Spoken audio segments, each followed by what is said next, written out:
कोई भी अपराधी कितना भी शातिर क्यों ना हो, कहते हैं कि जब कभी अपराध होता है तो कोई ना कोई उससे गलती जरूर होती है। आज की जो सच्ची घटना मैं आपको सुनाने जा रहा हूं, इस सच्ची घटना में अपराधी बहुत ही शातिर किस्म का था, लेकिन एक चूक वो करके जाता है और जिस चूक को वो करके जाता है उस चूक की गूंज पूरी दिल्ली में गूंज जाती है। लोग सोचने पर हैरान थे, परेशान थे कि आखिरकार 10 के नोट से कैसे 2 कत्ल जो हुए हैं उनका राज खुल जाता है। वाकई आप सुनेंगे तो आप भी हैरान रह जाएंगे, सोचने पर मजबूर हो जाएंगे कि रिश्तों का जो कत्ल हो रहा है छोटी छोटी जरूरतों के लिए, वो शायद नहीं होना चाहिए। आदाब, नमस्कार, सत श्री अकाल। मैं उस्मान सैफी। आज की जो सच्ची घटना मैं आपको सुनाने जा रहा हूं, ये सच्ची घटना है राष्ट्रीय राजधानी क्षेत्र का एक इलाका है पालम गांव। बात कर रहा हूं 6 जुलाई 2021 की शाम लगभग 7 बजे के आसपास एयरफोर्स में नौकरी करने वाले श्री कृष्ण स्वरूप जब ड्यूटी से घर अपने वापस आए थे तो घर का दरवाजा रोज की तरह नहीं खुला था, बल्कि आज पहली बार खुला था। हर बार उन्हें आवाज लगानी पड़ती थी अपनी पत्नी को और अपने बेटे को। दरवाजा अपना आप खुल जाता है। जैसे ही वो घर के अंदर जाते हैं तो पत्नी मरी हुई पड़ी थी और कुछ ही दूर जाकर देखते हैं तो बेटा भी मरा हुआ पड़ा था, पूरी तरह से खून से नहाए हुए थे। आखिरकार इनको किसने मारा है, किसने नहीं मारा, एक बड़ा सवाल था। लेकिन ये जानना चाहता जरूर था उसका पिता, उसका पति। लेकिन वो बेहोश होकर जब जमीन पे गिर जाता है, कुछ क्षणों के बाद जब उसको होश आता है तो वो जोर जोर से चिल्लाने लगता है। उसकी चीखों की आवाज सुनने के बाद, उसके चिल्लाने की आवाज सुनने के बाद जो कंपाउंड में लोग रह रहे थे वो भी दौड़ते हुए आ जाते हैं। आखिरकार श्री कृष्ण स्वरूप के घर में क्या हुआ है क्या नहीं, क्योंकि यहाँ पर 3 लोग रहते हैं। श्री कृष्ण स्वरूप जो कि एयरफोर्स में है, उनका बेटा गौरव जिसकी उम्र लगभग 27 साल के आसपास है, प्राइवेट नौकरी करता था, लेकिन नौकरी छूट जाने के बाद वो अपने माता और पिता के साथ ही रहता था। साथ ही उनकी मां है बबीता जिसकी उम्र लगभग 52 साल के आसपास है। एक बेटी है जिसकी शादी हो चुकी है और वो यूएस में सेटल्ड है। ये खबर जब अखबारों के माध्यम से, सोशल मीडिया के माध्यम से और धीरे धीरे आग की तरह फैलती है तो लोग सोचकर हैरान थे कि इस शरीफ परिवार पर किसकी नजर लगी है, किसने इस घटना को अंजाम दिया है। तुरंत ही पुलिस भी मौके पर पहुंच जाती है और पुलिस अपने स्तर से मामले की जांच करती है। पूरी रात निकल जाती है। जब घर वालों से पूछा जाता है, पड़ताल की जाती है तो पता चलता है घर के अंदर सीसीटीवी कैमरे लगे हुए थे, लेकिन उसके सीसीटीवी कैमरे की डीवीआर मौके से गायब था। आखिरकार कौन वो व्यक्ति है, किसने इस घटना को अंजाम दिया है, वही सवाल जो बना हुआ था। घर को खंगालने की कोशिश करते हैं, देखते हैं तो लग रहा था, ऐसा प्रतीत होता था जैसे घर के अंदर जो जेवरात या सामान रखे हुए थे उनको चोरी करने की कोशिश की गई है। यहाँ पर लूट को अंजाम दिया गया है और लूट का विरोध करने पर ही शायद ये घटना हुई है। पुलिस इस मामले की पड़ताल में जुटी हुई थी और वो हर कोशिश कर रही थी कि आखिरकार किसने इस हत्या को अंजाम दिया है। जिसने भी हत्या को अंजाम दिया था वो इस घर में आया था और आकर चला गया। ये बात जानने के लिए पुलिस ने 200 से ज्यादा लोगों से पूछताछ की और पूछताछ करने के बाद 24 घंटे से ज्यादा का समय बीत जाता है, लेकिन पुलिस के हाथ कोई सुराग नहीं लगता।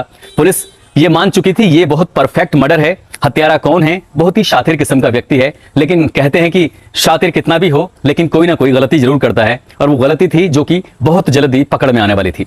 जब पुलिस ने ये जानने की कोशिश की कि वो किस वाहन से इस पालम गांव में आया था तो ये पता चलता है कि उस कॉलोनी में, क्योंकि वाहन से नहीं आया था बल्कि पैदल गया था, एक सीसीटीवी कैमरे में 4 सेकंड की एक वीडियो मिल जाती है। उस वीडियो को लेकर 4 सेकंड का एक लड़का है जिसने ब्लू कलर की जैकेट पहनी हुई थी, सर को ढका हुआ है और वो छुपता हुआ, अपने चेहरे को छुपाता हुआ, अपनी बॉडी को छुपाता हुआ, अपनी बॉडी लैंग्वेज को छुपाता हुआ वो यहां से निकल रहा है। 4 सेकंड पुलिस के लिए काफी नहीं थे। पुलिस वाले परेशान हो जाते हैं और पुलिस वाले फिर रोड पर खड़े हो जाते हैं। रोड पर खड़े होने के बाद एक व्यक्ति जिसका जो ई रिक्शा चलाता है वो व्यक्ति वहां से गुजर रहा था, उसने पूछा कि आखिरकार यहाँ पुलिस क्यों है। तभी उसे अखबार और सोशल मीडिया के माध्यम से पता चलता है कि यहाँ पर पालम गांव में कल एक मर्डर हुआ था।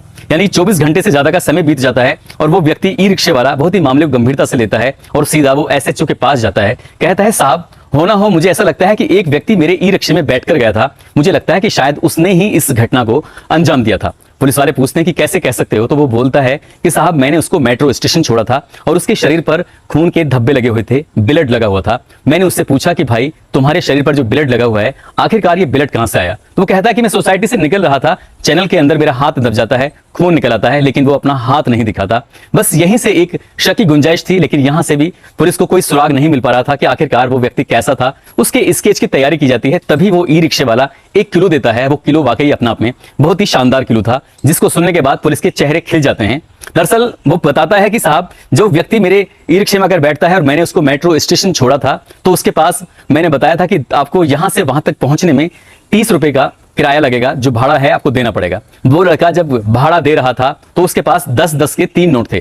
3 नोटों में से एक नोट ज्यादा फटा हुआ था। वो पैसे देने की कोशिश कर रहा है, लेकिन ई रिक्शे वाला साफ इनकार कर देता है। कहता है भैया मैं ये फटा हुआ नोट बिल्कुल भी नहीं ले सकता। जब इन दोनों के बीच में बहस हो जाती है तब वो कहता है कि अगर तुम्हारे पास पेटीएम है ई रिक्शे वाला, तो वो पेटीएम की जब बात करता है तो 30 रुपए पेटीएम कर दिए जाते हैं और पेटीएम से पता चलता है कि इसने किस नंबर से, या उसका अकाउंट नंबर क्या है, या उसका नाम क्या है। पुलिस को बहुत ही कम समय में जानकारी मिल जाती है और वो व्यक्ति कोई और नहीं जिसका नाम था अभिषेक वर्मा, जो कि बुराड़ी का रहने वाला था। पुलिस ने उस व्यक्ति को जब तलाश करने की कोशिश की तो वो व्यक्ति घर के अंदर ही मिला और वो इस घटनाक्रम में जब दोनों शव मिलते हैं तो वो मौके पे होता है, जब अंतिम संस्कार के लिए लेके जाते हैं तब भी मौके पे होता है, पोस्टमार्टम होता है तब भी मौके पे होता है। और जो श्री कृष्ण स्वरूप हैं उनको भी बार बार ढांढस बताने की कोशिश कर रहा था। पुलिस वाले उसे देख रहे थे, वो बार बार पुलिस से सवाल कर रहा था कि साहब इन लोगों का हत्या का खुलासा कब होगा, क्योंकि मरने वाली उसकी सगी बुआ है और मरने वाला उसका सगा बुआ का बेटा है। पुलिस वाले हैरान थे कि कातिल हमारे इर्द गिर्द ही घूम रहा था और उसको हम पहचान नहीं पाए। पुलिस ने जब उससे सख्ती से पूछताछ की तो उसने चौंकाने वाली बात बताई। वो कहता है कि 6 जुलाई 2021 को वो अपनी बुआ के घर यहाँ पर आया, बुआ से कहा बुआ खाना बना दो। खाना खाने की बात कही, बुआ ने खाना बनाया और वो बैठकर तीनों पिक्चर देखने लगते हैं कि बुआ और फुपेरा भाई और वो लड़का। जब तीनों पिक्चर देखने लगते हैं, पिक्चर देखते देखते बुआ उससे कहती है कि तूने मेरे 50,000 रुपए जो उधार लिए हैं आखिरकार कमबख्त कब देगा। यानी कि बुआ उसको गालियां देके बात कर रही थी, निठल्ला से लेके तमाम तरह की ऐसी बात कर रही थी कि उस लड़के को बहुत ज्यादा गुस्सा आने लगता है। इसी बीच में जो उसका भाई गौरव है वो जाकर किसी कमरे में लेटा था या बैठा था वो, लेकिन इस टाइम वो अपनी माँ के साथ नहीं था। तभी वहीं पर पास में ही जिम करने वाले जो डंबल होते हैं उस डंबल को लेता है और अभिषेक वर्मा अपनी ही सगी बुआ पर गुस्से में वार कर देता है। एक के बाद एक वार करता है तो बुआ की चीख निकल जाती है और चीखें सुनने के बाद उसका फुपेरा भाई गौरव भी मौके पर आ जाता है, और क्योंकि वो इस घटना का एकमात्र चश्मदीद गवाह होता है। अभिषेक वर्मा उस पर भी हमला करता है, उसी डंबल से उसकी भी हत्या करके वहां से निकल जाता है और साथ ही कुछ ऐसे काम करता है जैसे कि लूट दर्शाई जा सके, पुलिस का ध्यान भटकाया जा सके। लेकिन पुलिस बहुत तेज होती है, अगर पुलिस चाहे तो 7 जमीन की तह के अंदर से भी कातिल को ढूंढ के निकाल सकती है, और कातिल कितना भी शातिर हो वो हमेशा कोई ना कोई गलती करता है। और एक चूक ने, यानी कि 10 रुपए के फटे हुए नोट ने इस घटनाक्रम का खुलासा कर दिया। पुलिस ने आरोपी को गिरफ्तार करके जेल भेज दिया और जब इस घटनाक्रम का खुलासा होता है तो लोग हैरान थे, परेशान थे कि आखिरकार ऐसा कैसे हो सकता है। अगर ये कोई बात थी तो अभिषेक वर्मा को अपने फूफा से शिकायत करनी चाहिए थी, अपने फुपेरे भाई से शिकायत करनी चाहिए थी, घर पे नहीं आना चाहिए था। बार बार घर पे आना और बुआ का ताना मारना, शायद ये बात हद से आगे बढ़ गई थी और एक नहीं बल्कि 2 कत्ल हो जाते हैं। पुलिस ने इस मामले में कम से कम समय में चार्जशीट लगाकर आरोपी को गिरफ्तार करके जेल भेज दिया है और इसमें अभी तक कोर्ट का कोई फैसला नहीं आया है। लोगों की मांग है कि इसमें आरोपी को सख्त से सख्त सजा मिलनी चाहिए। दोस्तों, इस घटनाक्रम को सुनाने का उद्देश्य किसी को परेशान करना नहीं है, बल्कि आपको जागरूक करना है, आपको सचेत करना है। और जाते जाते कुछ लोगों का जन्मदिन है, जिसमें सूरज है, अंकित कुमार है, विमलेश पंडित है, सूरज आजमगढ़ से है। इनको जन्मदिन की बहुत सारी शुभकामनाएं। इसरार भाई हैं, गुलाबठी के रहने वाले हैं। इन्होंने अपील की थी इनका नाम लिया जाए। ठाकुर दीपक गुजर और विनोद सिंह, निशांत मारू, विशाल, अनिरुद्ध, सुलेमान, विनय, सिराज, अशब, रोहित शर्मा, अंकु यादव, मनोज यादव, हरजेश उपाध्याय, बबलू राठी, दिव्या, आलोक कुमार शर्मा, खुर्जा बुलंदशहर। आज इनका भी जन्मदिन था। इनको जन्मदिन की शुभकामनाएं। और बाकी इनसे पहले जो लोगों ने नाम लेने की अपील की थी उनका बहुत बहुत शुक्रिया, उन सभी का बहुत बहुत धन्यवाद। आप सब अपना ख्याल रखें, सुरक्षित रहें। जय हिंद, जय भारत।